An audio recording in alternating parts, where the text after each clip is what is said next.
తిరిగి BC news కి స్వాగతం. అంబేద్కర్ కోనసీమ జిల్లా అమలాపురంలో MLA Aithabathula Anandarao joint collector నిశాంతితో కలిసి రైతు బజార్ని ప్రారంభించారు. ఈ సందర్భంగా వారు మాట్లాడుతూ చిన్న తరహా మధ్య తరహా రైతులు పండించిన కూరగాయలను ఈ రైతు బజార్ ద్వారా అమ్ముకునే వెసులుబాటును ప్రభుత్వం కల్పించిందని తెలియజేశారు. మధ్యవర్తుల ప్రమేయం లేకుండా నేరుగా వినియోగదారులకు సరసమైన ధరకు విక్రయించడానికి రైతు బజార్ దోహదపడుతుందని అన్నారు. అమలాపురం ప్రజలు రైతు బజార్ సేవలను వినియోగించుకోవాలని పిలుపునిచ్చారు.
ప్రభుత్వం వచ్చిన తర్వాత చంద్రబాబు నాయుడు గారు ఏదైతే గతంలో పేద ప్రజలకి మధ్య తరగతి ప్రజలకి కూరగాయలు అందుబాటులోకి రావాలని తలంచి ఆనాడు ఆయన ఈ రైతు బజార్లకు అంకురార్పణ చేశారో, కూటమి ప్రభుత్వం వచ్చిన తర్వాత అమలాపురం రైతు బజార్ని తిరిగి మళ్ళీ రైతులకి అలాగే ప్రజలకి అనుసంధానం చేయడానికి ఇవాళ ఓపెనింగ్ పెట్టుకున్నాం. ఈ రైతు బజార్లో ఏదైతే కూరగాయలు కానీ ఇతర వస్తువులు కానీ చేపలు కానీ ఏదైతే అమ్ముతారో ఇవన్నీ చాలా ఫ్రెష్గా ఉంటాయి.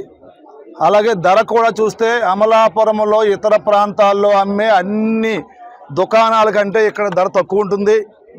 అలాగే ఇక్కడికి వచ్చే ఈ కొనుగోలుదారులకు కానీ రైతులకు కానీ అన్ని రకాల సదుపాయాలు ఉంటాయి. నాడు స్వర్గీయ మెట్ల సత్యనారాయణరావు గారు మంత్రిగా ఉన్నప్పుడు ఉన్నత ఆశయంతో ఈ యొక్క రైతు బజార్ నిర్మించారు. అమలాపురం అసెంబ్లీ నియోజకవర్గంలో లంకలు లేకపోవటం, ఈ నియోజకవర్గంలో రైతులు లంకల్లో కూరగాయలు పండించే అవకాశం లేకపోవటం వల్ల కొంతవరకు ఇది కుంటుపడిన మాట వాస్తవం. కానీ ఇప్పుడు అధికారులందరూ కూడా జేసీ గారు, డీడీ గారు, మిగతా అధికారులందరూ కూడా ప్రజా ప్రతినిధులుగా మేము కూడా 8 మండలాల నుంచి ఈరోజు రైతులను తీసుకొచ్చి ఇక్కడ మొబిలైజ్ చేస్తున్నాం. రైతు బజార్లో రైతులు అమ్మటం ప్రారంభిస్తేనే మిగిలిన దుకాణాలు కూడా ధరలను తగ్గిస్తాయి, అందుబాటులోకి వస్తాయి. ఇక్కడ లేకపోతే ఎవరు చెప్పింది వాళ్ళదే రేటు కింద ఇష్టాసారం అవుతుంది. కాబట్టి ప్రజల్ని ఆదుకోవటానికి, వినియోగదారులను ఆదుకోవటానికి, మరి మంచి స్వచ్ఛమైనటువంటి ఆర్గానిక్ కూరగాయల్ని ప్రజలకు అందించడానికి వేళ కూటమి ప్రభుత్వంలో చంద్రబాబు గారు ముఖ్యమంత్రి గారు ఆదేశాలతో ఇవాళ తిరిగి మళ్ళీ పునః ప్రారంభించామని తెలియజేసుకుంటూ 1999లో నిర్మాణం చేయడం జరిగింది. కొన్ని సంవత్సరం ఈ రైతు బజార్ ఫంక్షన్ లో లేదు. సో అది మళ్ళీ ఫంక్షన్ లో తీసుకురావడం కోసం పబ్లిక్ రిప్రజెంటేటివ్స్ అలాగే జిల్లా కలెక్టర్ ఆదేశాల మేరకు మన అందరూ రైతు బజార్ ని మరి రెనోవేషన్ చేసి ఈ ఫంక్షనాలిటీకి తీసుకురావడం జరిగింది. ఇక్కడ 84 షాప్స్ ఉన్నాయి. సో ఇదిలో డైరెక్ట్ గా రైతు 8 మండలాల నుంచి వచ్చిన రైతు, అది కూడా హార్టికల్చర్ ఆఫీసర్స్ ఐడెంటిఫై చేసి వాళ్ళకి ఐడి కార్డ్ ఇచ్చి వాళ్ళ నామినీస్ డైరెక్ట్ గా వచ్చి అమ్ముకోనట్టు మనం ఏర్పాటు చేశాం. అలాగే ఇక్కడ పార్కింగ్ ఫెసిలిటీస్ ఏర్పాటు చేశాం, రోడ్ నిర్మాణం, వాటర్ ఫెసిలిటీ కొత్తగా ప్రొవైడ్ చేశాం, అండ్ టాయిలెట్స్ కూడా ఏర్పాటు చేస్తున్నాం. ఇంకా ప్రజలకు వేరే ఏమి సదుపాయం కావాలో అది కూడా ఏర్పాటు చేస్తాం. ప్రభుత్వ ఆసుపత్రిలో పనిచేస్తున్న డాక్టర్లు, వైద్య సిబ్బంది ఆసుపత్రికి వచ్చే రోగులకు అందుబాటులో ఉంటూ వైద్య సేవలు అందించడమే కాకుండా వారితో గౌరవంగా వ్యవహరించారని టీడీపీ రాష్ట్ర అధికార ప్రతినిధి పిఠాపురం మాజీ ఎమ్మెల్యే వర్మ సూచించారు. కొత్తపల్లి మండలం కొమరగిరి ప్రాథమిక ఆరోగ్య కేంద్రంలో సీనియర్ వైద్యులు, సిబ్బంది అందుబాటులో ఉండాలని, కనీసం గౌరవం కూడా ఇవ్వకుండా మాట్లాడుతున్నారంటూ కొందరు గ్రామస్తులు వర్మకు ఫిర్యాదు చేశారు. ఈ నేపథ్యంలో గ్రామస్తులను వెంట పెట్టుకుని మాజీ ఎమ్మెల్యే వర్మ ఆరోగ్య కేంద్రానికి వెళ్లారు. అక్కడి వైద్యులను, సిబ్బందిని ప్రశ్నించారు. కొమరగిరి పిహెచ్సి కొమరగిరిలో ప్రజల కంప్లైంట్ మీద విజిట్ చేయడం జరిగింది. 2 డాక్టర్స్ ఉన్నారు, జూనియర్ డాక్టర్ ఆయన వర్క్ చేస్తూ ఉన్నాడు. సీనియర్ల మీదే కంప్లైంట్ ఎక్కువ ఉన్నాయి గ్రామంలో.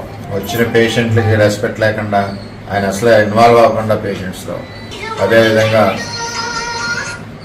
గ్రామంలో ప్రజలు ఎవరు వచ్చినా కూడా మాట్లాడకుండా ఆయన నడవడిక గౌరవప్రదంగా లేదని చెప్పి చాలామంది కంప్లైంట్ ఇస్తున్నాను. నేను ఈవేళ వచ్చాను, ఆయన సీట్లో కూడా లేరు, ఎక్కడికి వెళ్ళారు తెలియదు.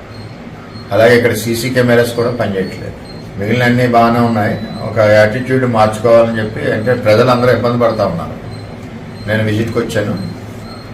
చేత రాబోయే రోజుల్లో యాటిట్యూడ్ మార్చుకుని మంచి సర్వీస్ ప్రజలకి ఇవ్వాలి కాబట్టి ఆ విధంగా నడుచుకోవాలని చెప్పి డిఎంఎన్హెచ్ఓ గారికి కూడా తెలియజేయడం జరిగింది. ఆయన కౌన్సిలింగ్ ఇచ్చి దాని పద్ధతి తర్వాత ప్రజలకు అనుగుణంగా ఉండే విధంగా మార్పు తీసుకొస్తారని ఆశిస్తున్నాను. పేదల అభ్యున్నతి కోసం పరితపించిన నాయకుడు పరిటాల రవీంద్ర అని, ఆయన ఆశయాలను కొనసాగిస్తామని అనంతపురం జిల్లా రాప్తాడు ఎమ్మెల్యే పరిటాల సునీత, ఆమె తనయుడు టీడీపీ ధర్మవరం నియోజకవర్గ ఇన్ఛార్జ్ పరిటాల శ్రీరాములు అన్నారు. రామగిరి మండలం వెంకటాపురంలో మాజీ మంత్రి పరిటాల రవీంద్ర 20వ వర్ధంతిని వేలాది మంది అభిమానుల మధ్య ఘనంగా నిర్వహించారు. రవిఘాట్ వద్ద కుటుంబ సభ్యులు, టీడీపీ నాయకులు, అభిమానులు నివాళులర్పించారు. ప్రతి సంవత్సరం జనవరి వస్తే తమ గుండెల్లో తెలియని వెలుగు కనిపిస్తుందని పరిటాల సునీత అన్నారు. ఆయన స్ఫూర్తితో త్వరలోనే ఉచిత వివాహాలు, మెగా రక్తదాన శిబిరాలు నిర్వహిస్తామని తెలియజేశారు. ఎందుకంటే 20 సంవత్సరాలైన మా ఆయన చనిపోయి ఇంట్లో వాళ్ళైనా మర్చిపోతారేమో గానీ ప్రజలు ఎవరు కూడా ఈ రోజు పరిటాల రవి గారిని వాళ్ళ గుండెల్లో చిరస్థాయిగా కూడా దాచుకుని కీర్తిశేషులు నందమూరి తారక రామారావు గారు, అదే విధంగా పరిటాల రవి గారిని ఎప్పుడు కూడా వాళ్ళు గుర్తుపెట్టుకునే దానికి కూడా చాలా సంతోషంగా ఉంది. ఎందుకంటే 20 సంవత్సరాలైన మా ఆయన చనిపోయే ఎవరిని కూడా చాలా వెహికల్ కానీ ఎక్కడ కూడా ఎవరికి అరేంజ్ చేయకపోయినా ఎవరికి వాళ్ళు స్వచ్ఛందంగా వచ్చి పరిటాల రవి గారికి చాలా ఘనంగా నివాళులర్పించిన దానికి నేను కూడా ఎన్ని జన్మలు ఎత్తినా వాళ్ళ రుణం తీర్చుకోలేకపోయి అనుకుంటాం. ఆయన మాకు కనపడకపోయినా ఆయన ఆశయాలు, ఆయన మాకు వెనకుండే ప్రతి అడుగులోనూ మా ఆయన పరిటాల రవి గారు కనపడుతున్నారని కూడా చెప్పుకోవచ్చు. ఈరోజు ఈ నెల జనవరి వచ్చిందంటేనే పరిటాల రవి గారి గురించి ఆయన సన్నిహితులు గాని ఆయన అభిమానులందరూ కూడా వచ్చి చాలా వరకు చాలా విషయాలు ఈ రోజు ఈ డేట్ లో ఇక్కడున్నాం, ఇక్కడ కూర్చొని మాట్లాడినాం, ఇక్కడ ఫోన్ చేసాం. మేమందరూ ఏదైతే ఆయన అనుకున్నారో అవన్నీ కూడా పూర్తి స్థాయిలో అడగడగిన మేము కూడా చేస్తామని కూడా ఈ 20వ వర్ధంతి సందర్భంగా కూడా చెప్తున్నాం. ఆయనకు ఇష్టమైనది పేదవ ఆడబిడ్డలకు పెళ్లిళ్ళు చేసేది, అది కూడా మేము కూడా మాట్లాడుకున్నాం. నేను, నా కొడుకు కానీ మా బంధువులు అందరం కూడా పరిటాల రవి గారు శ్రేయోభిలాషులు అందరూ కూడా అన్నయ్య పేరు మీద మళ్ళీ మనం ఇదే విధంగా కొనసాగించాలని మాట్లాడినాం. పరిటాల రవి గారి పేరు మీద పేద పిల్లలకు, ఆడబిడ్డలకి పెళ్లిళ్ళు కూడా చేస్తామని ప్రత్యేకంగా 20వ వర్ధంతి సందర్భంగా కూడా చెప్తున్నాం. అదే కాకుండా రక్తదాన శిబిరాలు ఎప్పుడు కూడా కంటిన్యూగా మేము చేసేవాళ్ళం. రక్తదాన శిబిరం కూడా రక్తదానాలు కూడా మేము ఎక్కువ అది కూడా చేస్తానని కూడా చెప్తున్నాం.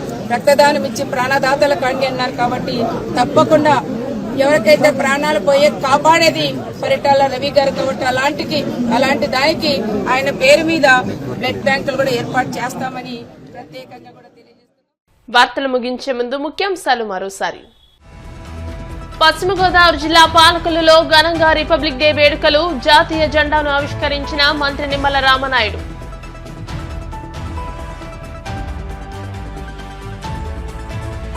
విశాఖలోని ప్రభుత్వ ప్రత్యేక బాలికల సదనాన్ని సందర్శించిన హోంమంత్రి అనిత, పిల్లలపై రాజకీయాలు చేయొద్దని ప్రతిపక్షాలకు విజ్ఞప్తి.